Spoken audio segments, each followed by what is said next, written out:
Ya vamos presentando a los invitados. A mi derecha está el licenciado Pablo Pereira, que es economista de la Universidad Nacional de Avellaneda. Muchas gracias por estar en el programa. Un placer. Escuchaste varios temas. Podés decir todo lo que no coincidís, pero en instantes. ¿Sí? Dale. Bueno, dale, muy dale. bien. Y por otro lado, acá, a mi izquierda, y no es por una cuestión política, a mi izquierda está el doctor Claudio Boada, director de la Unión de Usuarios y Consumidores. Claudio, gracias por estar acá en el programa. No, por favor, un gusto. Bueno, usuarios y consumidores. Por el tema, a ver, carne, me imagino que están preocupados. Totalmente. Servicios, el Servicios tema públicos. de los servicios públicos, el aumento que generó el grupo de Cablevisión y está retrotrayendo más allá de las medidas del ENACOM. Por sí o por no, y después lo desarrollamos. No, se obstinó en decir que está siguiendo facturando. Febrero facturó de vuelta con el 20%, están un montón de sanciones sobre, digamos, colgando sobre la cabeza de ellos, pero ellos están No le obstinados. preocupa. No le preocupa. Y bueno, después, ¿qué consejo le das a los usuarios? Los que tenemos débito automático, porque el débito automático entró y se acabó. Claro. ¿Sí? Y los que nos llega la boleta, si pueden pagar menos y si se lo acepta, por ejemplo, pago fácil. Eso nos vas a aconsejar a todos y después nos contás el escenario, ¿no? Dale. Bueno, muy bien. Y ahora sí, hablando de economía, tenemos tantos temas, Pablo. A ver, el primero que te diría, el gobierno sí o sí, por una cuestión de balance de pago, necesita exportar, ¿no? ¿Sí? Y después vamos a hablar del Fondo de Garantía de Sustentabilidad, que me parece que tiene con el tema de inversiones estratégicas. Necesita exportar. Bueno, ¿qué escenario estás viendo vos en, número uno, la brecha del tipo de cambio, que vemos que el blue bajó? La pregunta si esto es, digamos, un veranito. Algunos economistas dicen que es un veranito, después la brecha va a volver a aumentar contra el dólar solidario. Y otros dicen, no, la situación viene tan bien que bajó el dólar blue, que ya el gobierno podría pensar en decir, bueno, no tener un recargo del 65%. Bueno, primero que nada, me parece que es fundamental lo que vaya a pasar con la economía, digamos, global, la economía regional. Yo creo que si vemos una recuperación de China, me parece que eso puede ayudar a una estrategia más exportadora de la Argentina. De hecho, por ejemplo, se está proyectando para que este año la repunte un sector estratégico como es, por ejemplo, la industria automotriz. Sí. En el año 2020 vino con digamos, la seguidilla del año 2019, que fue uno de los puntos más bajos de producción automotriz de los últimos años, y para el año que viene se espera, para este año se espera un repunte de eso de, bueno, ahí estaba escuchando a algunos directivos del sector automotriz que decían, bueno, 20%, 30%, 40%. Ese es un sector que viene bien. Es un sector importante porque tracciona muchas fuentes laborales, tracciona muchos sectores, y obviamente es un sector también que está incorporado a una cadena regional en el Mercosur. Es muy importante, por ejemplo, lo que pueda traccionar Brasil. Disculpame, ya estamos en un pequeño paréntesis. Tenemos el caso de Ford que se fue de Brasil. Sí, y quedó en estaba Argentina. escuchando. Sí, bueno, este escenario, o sea, entrevistamos en otro programa a dirigentes presidentes de todas las marcas líderes del país y ven un escenario positivo, lo cual uno dice, bueno, ya tengo ese sector estratégico que lo podemos plantear, ¿qué opinás vos como una fortaleza automotriz? Es fundamental. Ahora, es un sector que necesita divisas. Bien. Es un sector que necesita divisas. ¿Por qué? Porque importa Sí. materia prima. Este año fue récord de exportación, este año que pasó, 2020, fue récord de exportación de carne. 75% de la demanda de exportación de carne a China. ¿no? Es el problema. Entonces, China. Los chinos compran. Exactamente. Bueno, pero discúlpame, pará, ya que tocaste el tema carne, China. Pero sin embargo, estaba Donald Trump y los chinos se enojaron con Donald Trump. Porque antes le compraban a Estados Unidos. Ahora estando Joe Biden, ¿volverán los chinos a comprarle como le compraban antes si se divide el nivel de compras con Argentina? Yo creo que sí. Me parece que es fundamental el tema en el tema de las ventas de carne, que no repercuta en los precios del mercado interno. Sí. ¿No? Porque nosotros tenemos exportación de carne récord, pero ahí hay que hacer una política muy balanceada para que el precio por vender en el exterior no se te dispare en el mercado interno. Entonces ahí tenemos que ver si... recordemos que las retenciones es una medida que permite desacoplar el precio internacional del precio interno. Sí. Y las retenciones, digamos, no están en los niveles del 2015, ¿no? Entonces, si bien es un fomento para la exportación, siempre hay que tener mucho cuidado con el tema de que no se desbarajuste el precio en el mercado interno, porque en definitiva ahí tenemos también el trigo, tenemos también un montón de insumos alimenticios que son fundamentales y que si nosotros tenemos que gastar más plata en comida, tenemos menos plata para gastar en otros bienes como pueden ser textiles, autos, etcétera, ¿no? Entonces, por eso ahí el tema de la política de precios va a ser central en el año 2021. Y obviamente todo va a depender de la situación sanitaria. Si el operativo de vacunación se hace más temprano que tarde, eso va a mejorar sin duda los indicadores de la economía. Bien, entonces ya atamos la actividad económica con temas de salud, con los temas de vacunación. Bueno, ahora vamos con Claudio. Bueno, los consumidores, mira cómo te pregunto, los consumidores, porque hay mucha complejidad. No quiero tocar ahora lo que pasó, me refiero al año pasado, en plena pandemia, porque, por ejemplo, con los servicios de luz había un cuadro tarifario que a nadie, que como todos quedamos encerrados, nos saltó en mucha gente ciertos cuadros tarifarios donde hay un monto fijo, un monto variable, ¿sí? Y en ese cuadro tarifario, estando en tu casa, había desde antes aumentos en los cargos fijos de un 500%. Me tocó en mi casa, por quedarme, por trabajar, por hacer home office. Entonces, mientras que aumentaba porcentajes el kilowatt, sin embargo, los cargos fijos aumentaron un 500%. ¿Por qué? Por quedarme en casa. Pero eso lo dejamos para otro día porque es complejo, no se debatió la cuestión de fondo, como que lo superó el gobierno eso. Pero ¿sabes? Cuando yo hice este estudio de los cuadros tarifarios, lo mostré en el programa, me acuerdo de vos que me dijiste los cuadros tarifarios que no te daban bola, y no quiero incorporarme que no te daba bola, pero es como que uno no lo veía tangible. Cuando vino la pandemia, nos quedamos encerrados, este tema de cuadros tarifarios, que el cargo fijo, a ver, señores, pagabas 500 pesos, entonces de golpe, porque consumiste tantos kilowatts, empezaste a pagar de cargo fijo 2.000 pesos, ¿sí? O 2.500. Y después el costo del kilowatt aumenta, porque hay una escala que aumenta. Y toda la gente compraba por el lado del costo del kilowatt, no por el lado de los cargos fijos. Sí.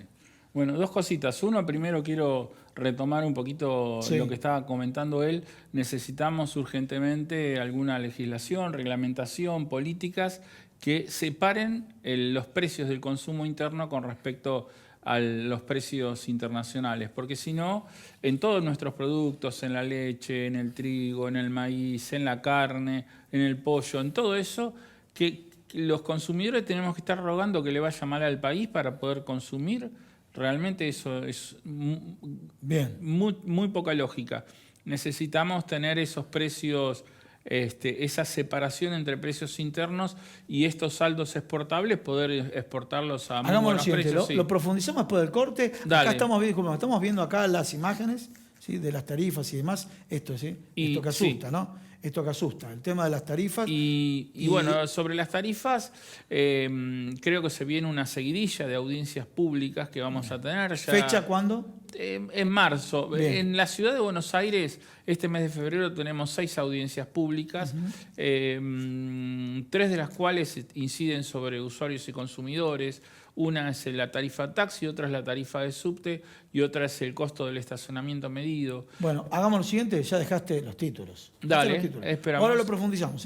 Señores, vamos a un pequeño corte. Acá lo dejamos al doctor Claudio Boada con la pelota picando, porque bueno, ahora tenemos las preguntas. A Claudio le vamos a agregar, antes del corte vamos a agregar, y está vinculado también con el economista, ya hubo 3 aumentos de nafta, ¿no? Un tema complejo. Continuamos acá en Proyecto Federal, hoy miércoles, por Argentinísima Satelital. Estamos con el doctor Claudio Boada, director de Unión de Usuarios y Consumidores. Claudio, bueno, dejamos varios temas picando. Empezá por el primero. Por primero hablaste, está vinculado a lo que dijo Pablo Pereira, economista, el tema del desacople. Que haya una política, o sea, que no le roguemos al país que le vaya mal en materia de exportación para que no haya inflación a nivel local. Claro, ¿sí? Exactamente. Eso es lo primero. El segundo tema, el de las tarifas, que yo, lo que vos mencionaste de naftas, lo agregaría dentro del sistema tarifario. Parecería que hubiera, sobre todo desde el gobierno de la ciudad, que la única justificación para aumentar los servicios es la inflación y un poco más le ponen. Entonces, en vez de romper ese círculo vicioso de acumularse, lo incrementan. Nosotros creemos que el gobierno de la ciudad, por ejemplo, hubo una audiencia sobre las tarifas de las autopistas y hablaban de que no cerraba la ecuación económica financiera de la empresa, pero en la información de la audiencia no había un solo balance. O sea, vamos a un tema. Nunca le presentan, a ver, cuando fue todas las audiencias que se hicieron con los ministros de Mauricio Macri y demás, claro. ¿Nunca presentaron un balance? Y hay una tendencia del macrismo a que las audiencias públicas, yo digo que sean conferencias de prensa. Van, te informan qué va a pasar, pero no te dan ningún material como para que vos puedas estudiar en profundidad y hacer alguna propuesta. Esto fue rebatido en el famoso fallo CEPIS de allá de agosto del 2016, donde la Corte marca los estándares que tienen que cumplir las audiencias públicas. Bueno, ¿cuáles son? A ver. Y las instancias son audiencias deliberativas, no informativas. La información tiene que ser previa a la audiencia pública. Vos podés informarte, estudiarlo, comentarlo con tus equipos y todo, y después ahí sacás conclusiones y las vertís en las audiencias públicas. Eso es el mínimo requisito sobre la información. El macrismo, y esto lo repite el gobierno de la ciudad, tiene un estilo de que las audiencias públicas las ningunea y son para cumplir con un requisito legal. Con un requisito y para informar. Tal es así que repite audiencia tras audiencia el domicilio donde uno puede ir a retirar la información. Se puede retirar vía mail, te la mandan, o se puede ir a ver los expedientes personalmente en un edificio que no existe. Te mandan a la calle... ¿Cómo van para la palabra? Vamos de nuevo. Guzmán 90, que es en el barrio... Te ponen un domicilio que no existe. Claro. Pero esto, a ver, discúlpame, esto lo hacen el que hace una estafa económica, que dice, bueno, vendo en tal lado... Bueno, el gobierno de la ciudad pone Guzmán 90 cuarto piso y Guzmán 90, primero que no es un edificio del gobierno de la ciudad, es un centro de atención de chicos en situación de vulnerabilidad, y es un edificio de planta baja solamente, no tiene cuarto piso.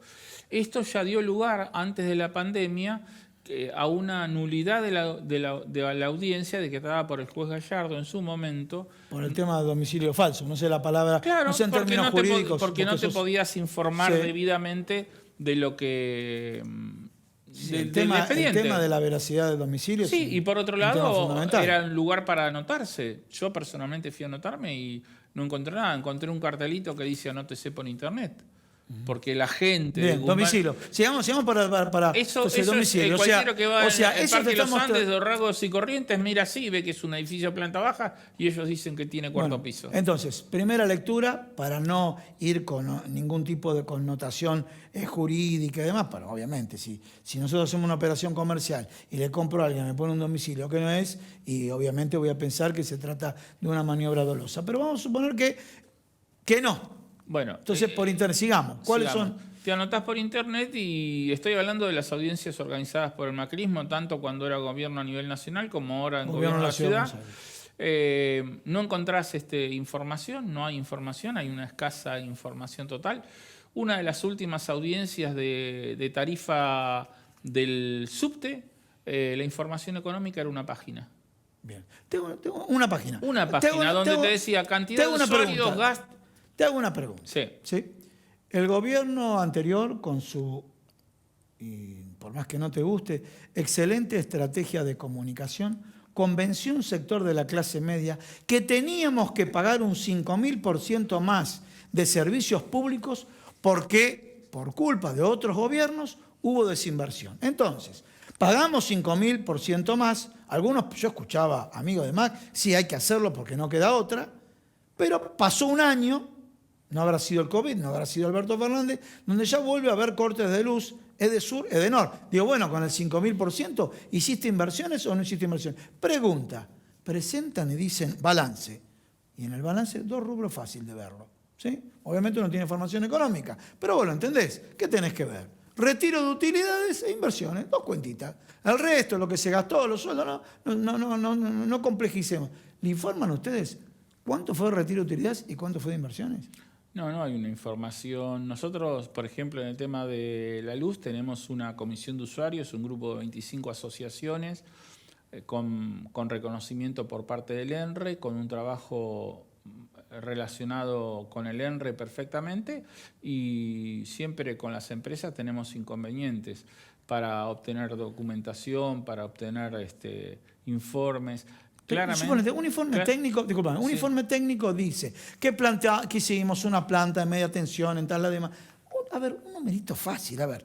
Utilidades del año X, del año 2000, vamos a poner 18. Suponemos 1.000 pesos. Bueno, de las utilidades 1.000 pesos, ¿cuánto retiraron los accionistas y cuánto se hizo y cuánto se volcó a inversiones? Bueno, es el concepto básico. Los niveles de inversiones han sido bajos, yo no tengo precisión sobre los porcentajes, ¿no? Los niveles de inversiones han sido bajos, sí. Los niveles de ganancias han sido altos, a pesar de del supuesto congelamiento. Yo creo que más que... Hay muchos que dicen, bueno, estuvo un año congelado, empecemos de acá, ahora le aumentamos. Y yo creo que también tenemos que revisar lo anterior, porque nadie sabe si la tarifa que llegamos con 2.500% o 3.000% de aumento era razonable y respondía a los costos. Porque eso nunca se abrió el juego. Yo tiré, aclaro, pues yo tiré 5.000, pero dije depende de qué servicio. Un servicio que lo cual fue el gas que subió 5.000%. Según las zonas, según las categorías, bueno, se llegaron esos promedios. ¿Y la luz promedio cuánto llegó? 2.500, 3.000%. 2.500, 3.000%, sí. 3.500%, la luz es local. Señores, digamos, acá me toman acá, como nuestro salario, ¿sí? 3.000%. 3.000% bueno, esa es una de las cosas. Se cortó la luz, yo a la Cleo me le comento. Vivo en un barrio donde se cortó la luz y más allá de que mi situación fue incómoda, había gente mayor, gente que por la pandemia no sale, faltaba agua porque no subía agua a los tanques que distribuyen agua, casi 24 horas sin baños, a ver, ¿cuál es la norma del COVID? Lavarse las manos. Y realmente fue... O sea, estamos esperando que el tiempo que baje la temperatura, porque el mayor consumo eléctrico generaba corte de luz en muchísimos barrios. Casi 40.000 usuarios, ¿no? Sí, te voy a decir algo. Considerando la cantidad de lluvias que hubo en enero, algunos días frescos, las consecuencias que se vivió porque un sistema sobresaturado en el cual nos hizo inversiones, las consecuencias no fueron tan graves. Si a nosotros nos tocaba un verano tan caliente como el del 2011, 2012, 2013, 2015, que hubo grandes temperaturas y que estábamos esperando a ver cuánta gente se iba de vacaciones para ver cuánto disminuían los consumos, hubiéramos tenido, yo creo que, mayor nivel de cortes. Porque no se hicieron las inversiones necesarias. Acá, para decirlo fácilmente, en los contratos de distribución de electricidad no hay inversiones obligatorias. No es que le dicen usted tiene que invertir en tal cosa, tiene que invertir en tal otra. Le da un régimen de calidad. Si estás debajo de esa calidad, se supone que no hiciste las inversiones necesarias, porque tenés que dar esa calidad. O sea, estás una obligación de resultado. Pero un régimen de calidad no tiene connotaciones más subjetivas que objetivas.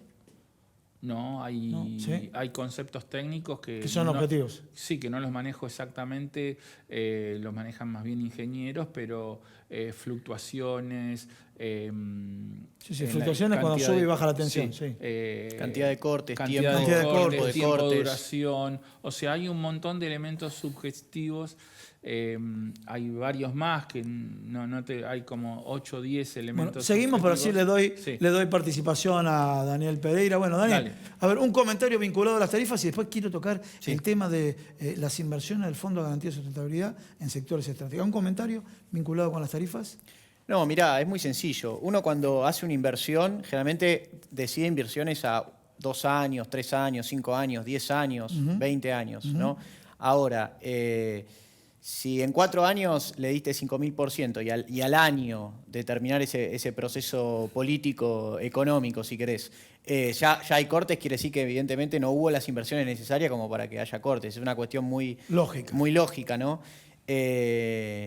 Y bueno, básicamente las empresas de energía, digamos, fueron las grandes beneficiadas, digamos, ¿no? Si vos te mirás, por ejemplo, el precio de las acciones, son las energéticas y bancos, son las que más ganaron, sin duda. Bien, Fondo de Garantía de Sustentabilidad, porque vamos a hablar este fondo que, bueno, es un fondo que viene de las jubilaciones, las colocaciones que se hacen, bueno, fueron fuertemente criticadas porque de alguna manera hubo descapitalización de ese fondo de la gestión anterior. Ahora el gobierno decide focalizarlo en sectores estratégicos. Contanos un poco. Bueno, básicamente, para que sepa los que nos están escuchando, el Fondo de Garantía de Sustentabilidad es un fondo que es, digamos, todos los argentinos, por decirlo de alguna manera, tenemos invertidos en empresas argentinas, ¿no? Generalmente la participación son participaciones minoritarias, a veces son del 5%, a veces son del 9%, pero viene desde el año 2008, desde que se estatizaron las AFJP. Las AFJP tenían invertidas en acciones argentinas, de empresas argentinas, entonces ahí el Estado tiene una participación y, como vos bien decís, también tiene la posibilidad de hacer inversiones en infraestructura. Tengamos en cuenta que desde el 2018 a 2019 la obra pública se paralizó prácticamente, ¿no? Sí. Y bueno, básicamente es un factor fundamental para la recuperación de la economía. Tengamos en cuenta que la construcción en el año 2018, 2019 y 2020 por la pandemia, sí, es un sector que prácticamente estuvo paralizado, ¿no? Entonces, ahí un sector estratégico se va a volcar el dinero ahí. Esa es la idea, sí, de empezar a invertir en infraestructura y bueno, son en áreas estratégicas. Perfecto. Bueno, vamos a la brecha del tipo de cambio. ¿Qué devolución me haces? Bueno, la brecha con el tipo de cambio, yo te lo digo es un tema, porque la gente por ahí no entiende muy bien por qué es un tema importante. Dale. El tema de la brecha, porque en definitiva, hoy, justo en este momento, vos cuando calculás el dólar ahorro, el dólar o el contado con liqui, que es un dólar más de las empresas, o el dólar blue, sí, no están tan desalineados, están todos más o menos ahí. Línea, sí. Pero ¿cuál es la diferencia? Entonces podés decir si el dólar para todos es el mismo precio. Bueno, no, porque en realidad el dólar del comercio exterior es el dólar oficial, sí, ¿no? Que ahora está cerquita de los 90. ¿Por qué entonces la brecha importa? Y bueno, porque evidentemente hay formas que tienen en el comercio exterior para, digamos, subfacturar importaciones, sobrefacturar exportaciones. Sí. Entonces es una forma de fugar divisas encubiertas. Es una forma de ciertos grupos económicos de dolarizar al dólar oficial y no tener que ir al dólar contado con liquidación.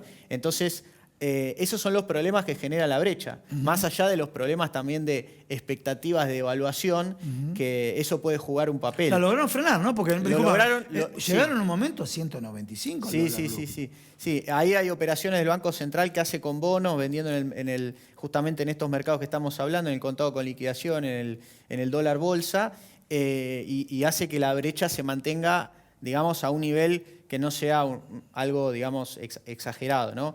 Pero bueno, tengamos en cuenta que es fundamental en un momento donde Argentina quedó afuera de los mercados internacionales de crédito. Ahora tenemos que ir a arreglar con el Fondo Monetario Internacional. Club de París también, ¿no? Sí, principalmente el acuerdo más importante es con el Fondo Monetario Internacional, bien, porque esos son prácticamente los capitales privados internacionales.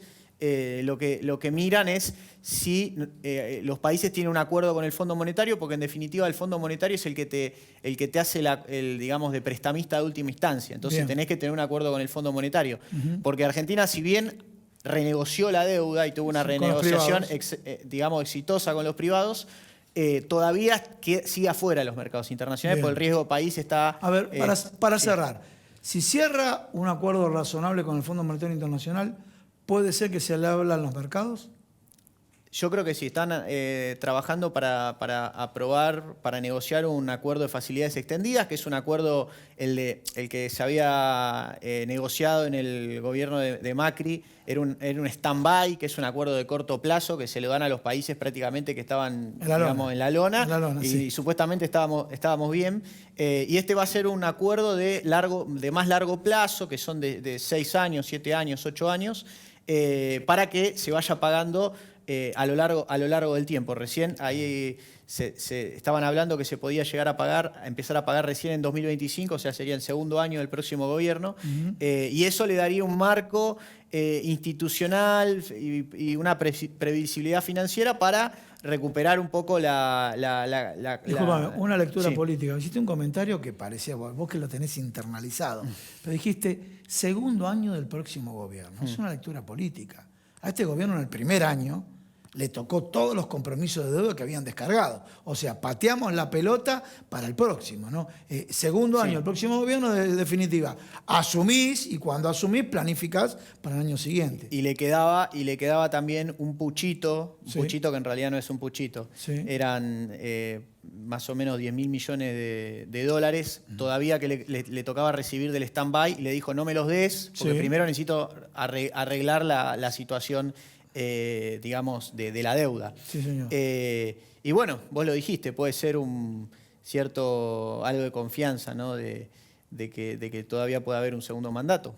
Bueno, muchísimas gracias. Una reflexión final que ya tenemos que cerrar el bloque. Bueno, así como hablamos de las audiencias y del ninguneo de la información en las Sí. audiencias públicas del gobierno de la ciudad, desearíamos que esta nueva tanda de audiencias públicas que va a venir organizadas por el Estado Nacional cumplan con los estándares. No dudo que va a ser así, porque con los estándares del fallo de la Corte, porque dentro del mismo gobierno nacional hay mucha gente que codo a codo luchó contra el tarifazo con nosotros, y no creo que ellos vayan hacia audiencias públicas no deliberativas. Y otro punto clave es que nunca los servicios públicos tendrían que aumentar por sobre el promedio de aumento de los ingresos salariales de los trabajadores, ¿no? Porque si no nos pondríamos otra vez los servicios públicos comiéndonos el ingreso que necesitamos para cubrir alimentos, vivienda, un montón de cosas. Claudio, muchísimas gracias. Gracias a vos. Daniel, lo mismo, muchísimas gracias. Por favor.